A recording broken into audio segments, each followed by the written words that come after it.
नमस्कार. महाश्वेता लेखिका सुधा मूर्ती. ही कादंबरी अनुपमा या व्यक्तिरेखेवर आहे.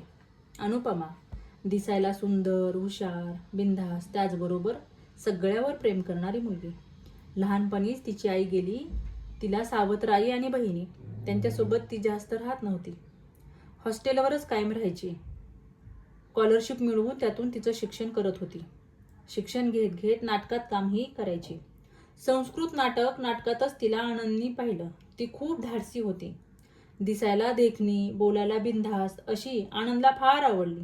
घरच्यांना म्हणून लग्न सुद्धा केलं आनंदनी. डॉक्टर होता. पुढच्या शिक्षणासाठी लंडनला जाणार होता.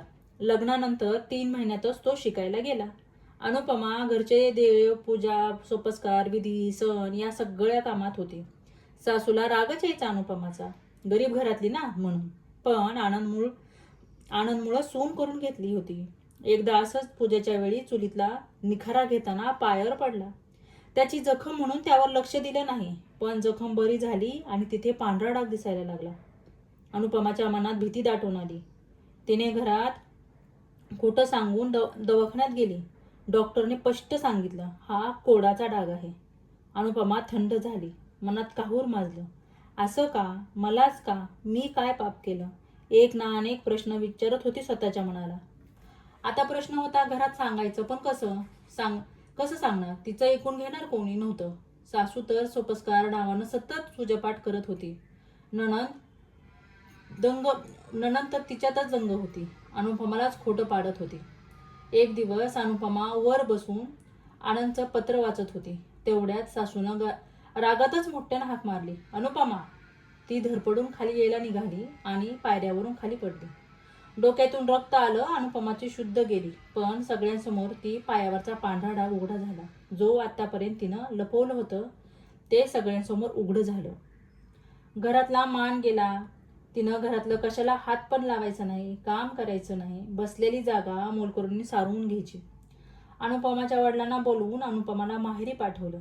परत डाग गेल्याशिवाय येऊ नकोस म्हणून बजावून सांगितलं.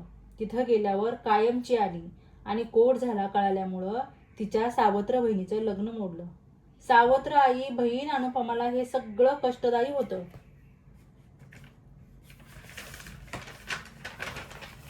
पण एकच उमेदीचा किरण होता. तो म्हणजे आनंद. तिने आनंदला सगळं खरं सांगायचं म्हणून पत्र पाठवलं. लग्ना अगोदर कोड नव्हता हे तुम्हाला माहीत आहे. आता सगळं घडलं आहे. तू तुझ्या आईला सांग असं म्हणून पत्र पाठवलं. 3 पत्र पाठवली पण एकदाही त्याचं उत्तर आलं नाही. त्या घरात तिचा प्रत्येक क्षण दुःखदायी त्रासाचा होत गेला. बहिणीचं लग्न जमत नव्हतं. देवाला नवस बोला म्हणून सांगितलं कुणीतरी. देवाला 100 दिवस जायचं, फेऱ्या मारायच्या, फुलं व्हायची. एक दिवस पहाटे अंधारातच पदर डोक्यावर घेऊन देवाला गेली. 2 बायका बोलत होत्या तिच्या सासरबद्दल. आनंद पुन्हा लग्नाला तयार झाला हे तिला कळालं. त्या दिवशी अनुपमा खूप रडली.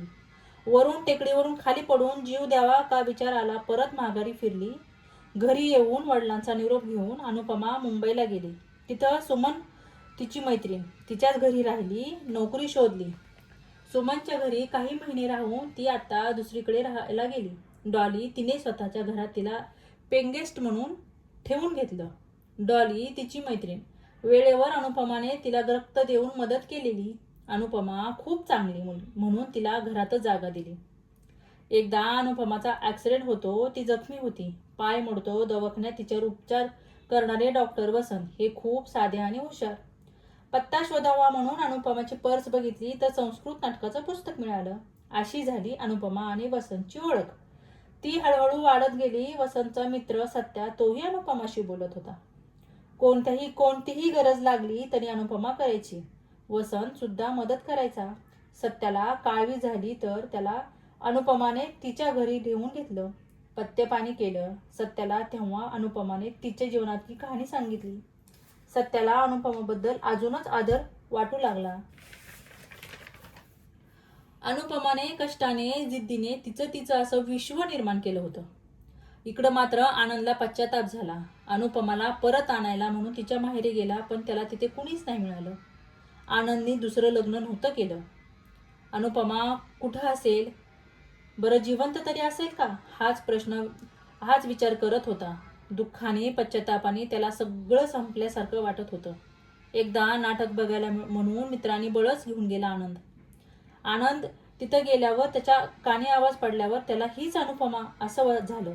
नाटक संपल्यावर अनुपमा समोर उभी. आनंदला खूप आनंद झाला अनुपमा जिवंत आहे हे बघून. आनंद अनुपमाच्या घरी गेला. अनुपमाची क्षमा मागितली तिला परत आणायचं म्हणून, पण अनुपमाने नकार दिला. वसंतनी अनुपमाला लग्नासाठी विचारलं तर अनुपमा म्हणाली, मला आता या सगळ्यापासून लांब राहायचं, परत परत नाही अडकायचं मला. त्याच संसार, तीच नाती, असं काही जगायचं नाही आता मला माझं जगायचं, मला माझ्या विश्वात रमायचं.